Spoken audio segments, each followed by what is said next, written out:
Welcome to Cellular Communication.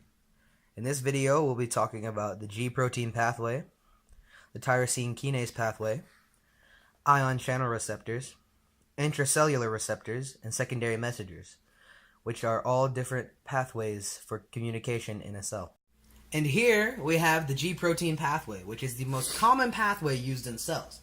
Now, to begin the G protein pathway, a ligand attaches itself to a G protein receptor found in the cell membrane. Now, after the ligand attaches, the G protein receptor changes shape and relays the information to the G protein. Now, the G protein takes this information, which is seen at 9:31 p.m., which is about the time we're doing this project, and through phosphorylation, which activates the G protein, delivers it to the enzyme, or the proper enzyme, which is, in most cases, the GTPase. Now, the GTPase, after being phosphorylated by the G protein, takes the information, delivers it to the nucleus, and then the nucleus or cytoplasm. Then the nucleus or cytoplasm carries out the recommended task. So, baked a cake. So what we have here is the tyrosine kinase pathway. Now, the tyrosine kinase pathway is mainly used for cellular repair and growth, but it also helps fight off some cellular diseases such as cancer. Now, what the tyrosine kinase pathway is, it's an emergency response quick repair process. So, it acts as a catalyst and activates 6 relay proteins all at once. Now, these relay proteins are sent to the damaged part of the cell or the dying part of the cell to help prevent that from happening. So let's say here, part of our cellular membrane is on fire, and we don't want that. We don't want it to be on fire. So what happens next is the cellular membrane is crying out like, help us, Mr. Tyrosine Kinase Pathway, which we have here, Mr. TK. Mr. TK. Now, Mr. TK, what he's going to do here, he's going to wake up these 6 relay proteins, or activate these 6 relay proteins. And what they're going to do, they're going to race to the point where the fire is here with their little water hose. They're going to put out that fire to make sure the cell survives. That's what the tyrosine kinase pathway does. Alright, next up we have the ion channel receptors, aka the ligand-gated ion channels.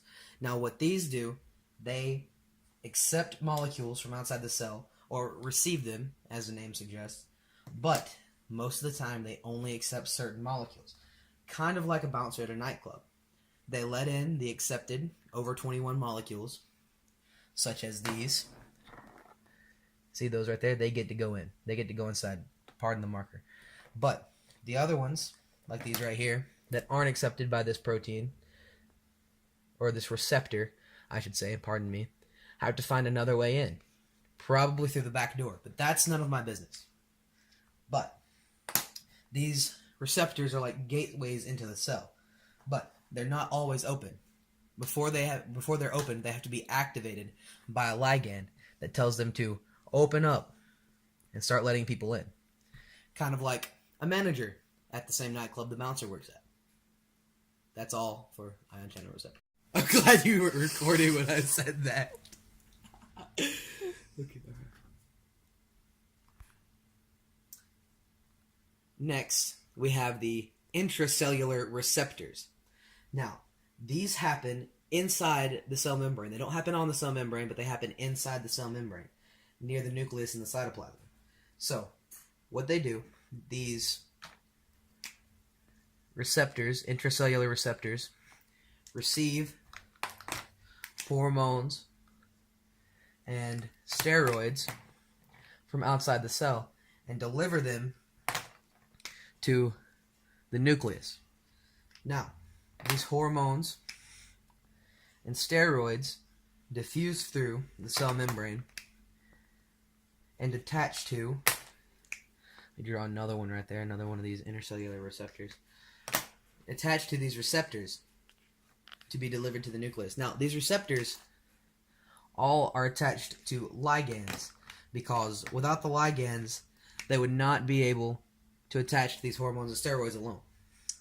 So after being attached to their hormones and steroids, they are then sent toward the nucleus and transfer the information to the nucleus. Now, what this information does, it either speeds up or slows down the process of gene transcription within the nucleus, which is the genetic coding and stuff inside the cell.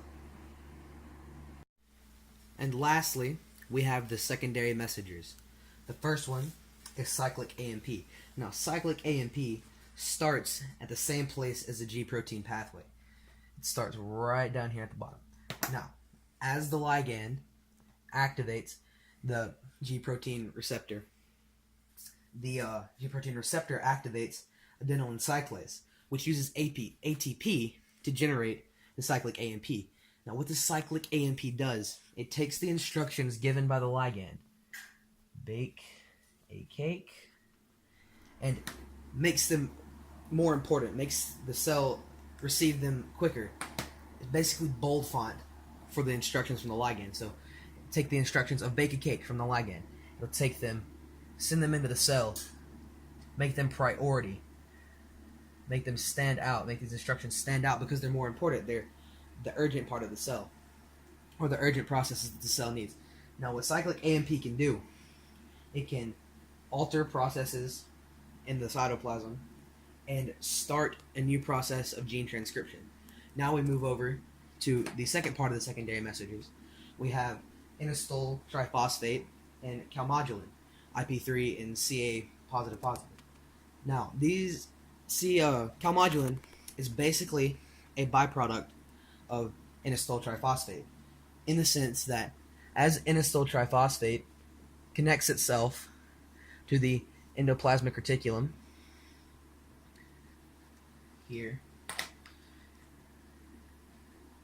the endoplasmic reticulum produces these calmodulin molecules. Now, these calmodulin molecules are the most common receptor molecule in the cell and are used to carry information all throughout the cell. Now, this process is very important because it helps with muscle contraction and muscle movement in our motor functions, like when we walk. This process is what allows us to walk. It allows the muscles to contract in our legs. So that is what the secondary messengers do. Alright, so that was cellular communication. Just to recap, we went over the G protein pathway, the tyrosine kinase pathway, the ion channel receptors, the intracellular receptors, and the secondary messengers of cyclic AMP, inositol triphosphate, and calmodulin. I hope you enjoyed this video. I hope you learned something. And if you did, be sure to click that like button and subscribe for more videos.